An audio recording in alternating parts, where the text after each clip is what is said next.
Hey fight fans, Cage Minds, doing our predictions. First fight of the year, UFC 142, Rio de Janeiro, Brazil, January 14th. Main evented by Aldo versus Mendes for the featherweight title. 11 fights on the card. We'll give you our prediction for all of them. Start off at the bottom, work our way all the way to that main event. First one we got, Felipe who's sporting a 13-4 with 2 no contest record versus Tonio Carvalho, who has a 13-4 record. Carvalho, the most substantial attribute in this fight is Carvalho's grappling ability. I think he's going to use that, take control of this fight, a little more well-rounded. Both men have good striking. I think it's evenly matched at that aspect, and the grappling will be the decisive attribute, and it's stronger for Carvalho. He should be able to take this fight to the ground, control Arantes, and as long as he doesn't get caught with a big overhand right, which we've noticed he had a technical error of dropping his left hand, as long as he's cleaned that up in his game, I see him taking this unanimous decision victory. Second fight we got is Fabio Maldonado, who's 18-4, taking on Tiago who's 5-0. Margalés, a member of the Novinhão team, a very good Brazilian Jiu-Jitsu practitioner. Taking this fight on short notice. We'll be very excited to see him debuting from that Novinhão pack, but I think he normally fights at middleweight. This is a fight at 205. So I think that Maldonado has several advantages. He's fought at heavyweight and light heavyweight. He's going to be the bigger, stronger, more experienced man in combat sports. He's very solid on his boxing. That's his biggest attribute, and he's done that at the highest levels in Brazil. His 5-inch reach advantage, his 3-inch height advantage, his sprawling defense from training with the Nogueiras, I think that's all going to lead to a unanimous decision victory for Maldonado. We just don't know about Margalés' chin, so I'm unwilling at this point to say if I think that Maldonado could finish it. But if Maldonado is taken to the ground by Margalés, we can see where Margalés' best attribute is. He is a beautiful submission artist. I saw him with a violent omoplata. He has good low kicks, good head kicks. I think it's going to be basically a puncher's duel, though, where Maldonado is going to use that reach and use his body blows to take advantage and weaken the younger fighter in his UFC debut. Next fight we got is Golden Boy, Ricardo, who's 8-2, taking on Pyle, who's 21-8-1.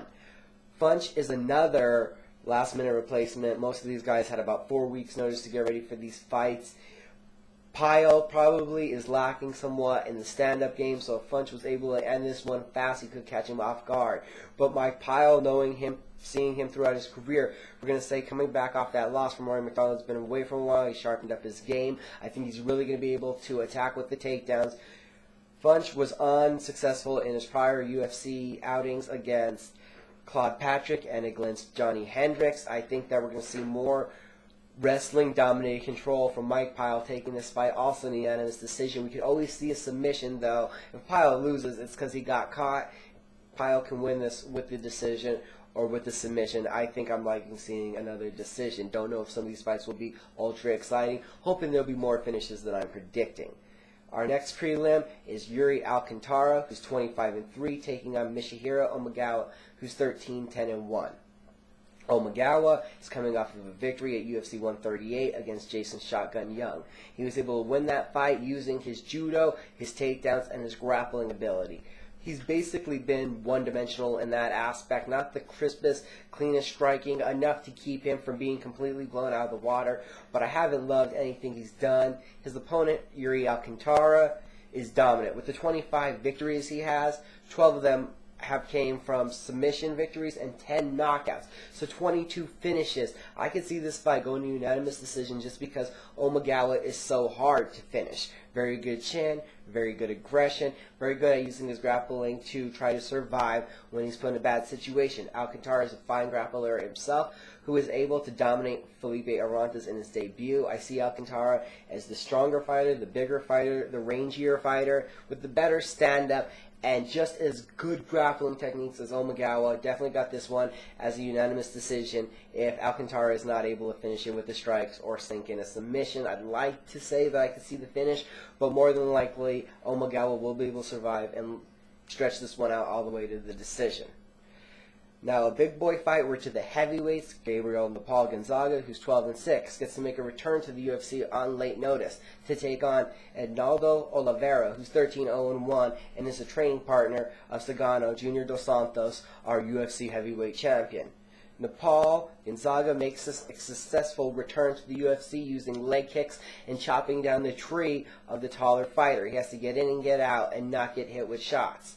possibly on Gonzaga's side is that he is able to withstand punches. Shane Carwin did drop him, but Shane Carwin drops a lot of people when he connects. Junior Dos Santos and Brendan Shaw, who also have very good power, went to the decision with Gonzaga. As long as he was able to stand with them, I feel pretty confident that he'll stand with Oliveira. Oliveira does have 8 TKO finishes in his 13 victories, but those have been punches and bunches, hurting guys and then continuing on top of it. He does not have that one-shot knockout power, so I don't know if he'll be able to withstand the onslaught of Gonzaga. I think that Gonzaga is going to start out with the leg kicks, use that in the first round, start throwing the punches. I think he's the heavier-handed striker of the two men, too. Maybe not the more accurate, but definitely the heavier-handed from Gonzaga. I think he'll be able to catch him with a shot or use those leg kicks, get this fight to the ground. Maybe we see an arm triangle like he did in his one fight outside of the UFC against Parker Porter, or possibly my pick. I'm going to go with the rear naked choke in the third round for Gabriel Gonzaga.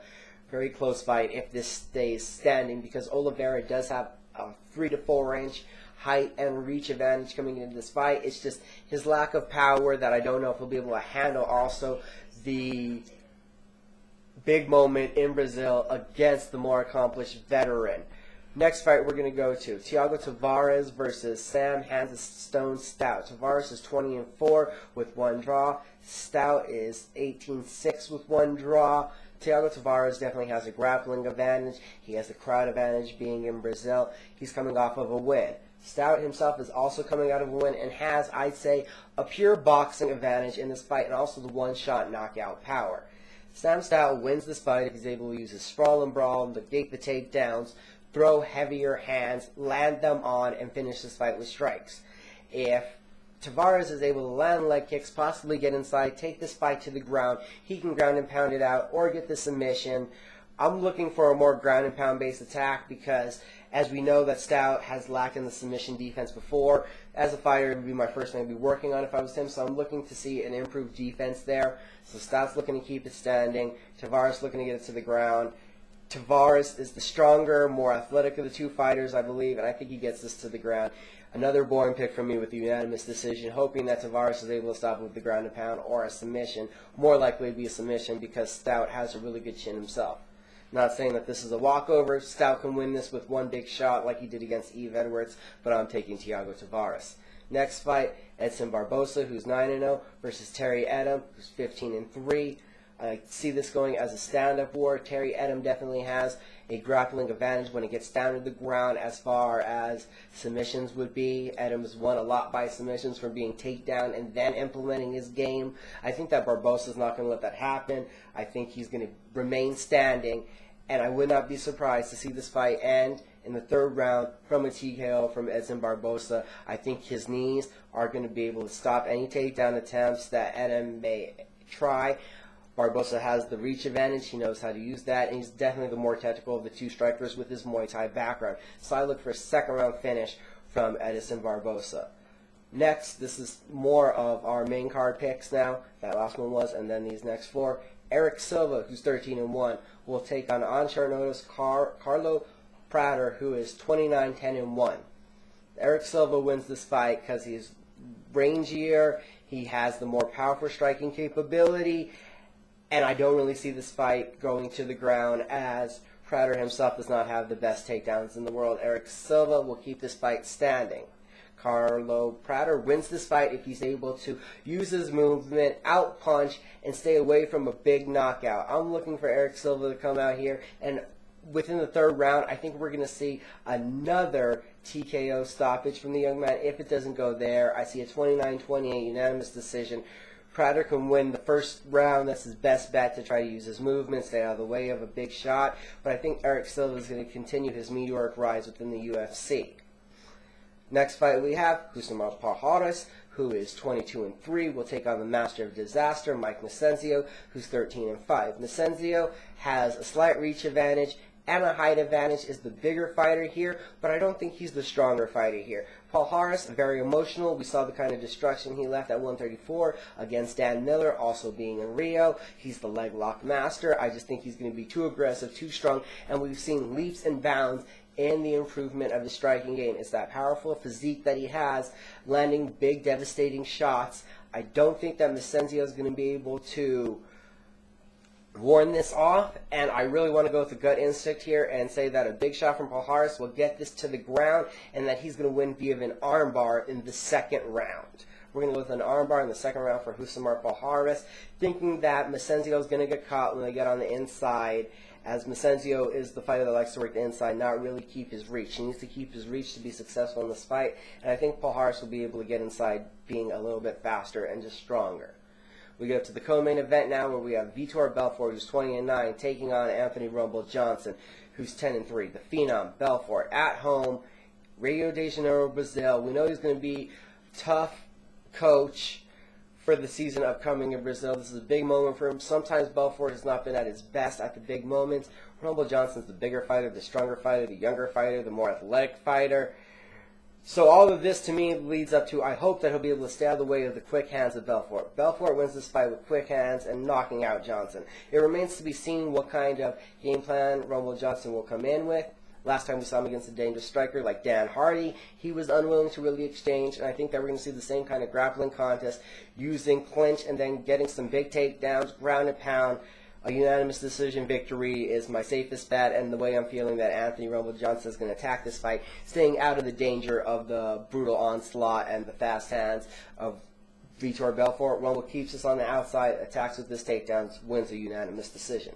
This takes us to the main event. Jose Aldo is 20-1. Chad Money Mendes is 11-0. This is a fight I've been looking forward to for a while, since about Chad Mendes was 7 or 8-0, and I thought they were going to fast track him kind of a Cain Velasquez style to a title fight. That didn't happen. Now we're there. Jose Aldo is the most destructive force that we've seen in the featherweight division forever. He's the only featherweight champion the UFC's only known, and yes, I realize he's only had 2 title defenses. Beat up Mark Hominick, was able to survive against Kenny Florian, did dominate both fights.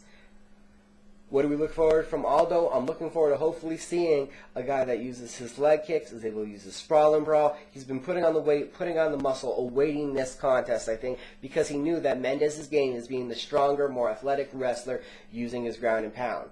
In the countdown for this, the preview for this that the UFC put out, we saw Mendes say this fight will go where I want it to. Well, we know where he wants it to go. He's going to try to take this to the ground, because if he's smart, he's not going to play with the striking of Jose Aldo. He's smart. He's with Uriah Faber. He's with the team Alpha Male. They're working on getting this fight to the ground and using the ground and pound. Mendes can win this fight with a unanimous decision. I don't see him stopping Aldo. I see a rinse and repeat, take down, ground and pound, use pressure kind of bout. Aldo has to be on his bike, has to be able to use the power that he's put on in his frame and that muscular physique, be able to push Mendes off, also deliver knees a la Alistair Overeem to the sternum of Chad Mendes, like Overeem did at 141 against Lesnar. If he's able to do that, start to weaken down that core, and then use leg kicks, Aldo is going to be zoned in, using his infrared for his striking, I think, on this. And I really want to say, I think at home in Brazil, it's going to be a third-round TKO finish, and the champion will retain. So I got Jose Aldo still being the champion. We'll go back through our picks one more time. We got Antonio Carvalho, successful with a unanimous decision. Fabio Maldonado, a unanimous decision. Pyle, a unanimous decision. I'm hoping for more stoppages, like I said. I just don't know if I see them coming. Yuri Alcantara with the unanimous decision. Gabriel Gonzaga, a third-round rear naked choke. Tiago Tavares with a unanimous decision. Edson Barbosa with a second-round TKO. Erick Silva with a third-round TKO. Going to go Rousimar Pyle with a second-round armbar, taking Rumble Johnson to unanimous decisionally beat Vitor Belfort, and Aldo to retain with a third-round TKO. These are the Cage Minds predictions, UFC 142. I'm looking forward to it. Hope you are too. Uncage the warrior within yourself. Have a good day, and thanks for watching.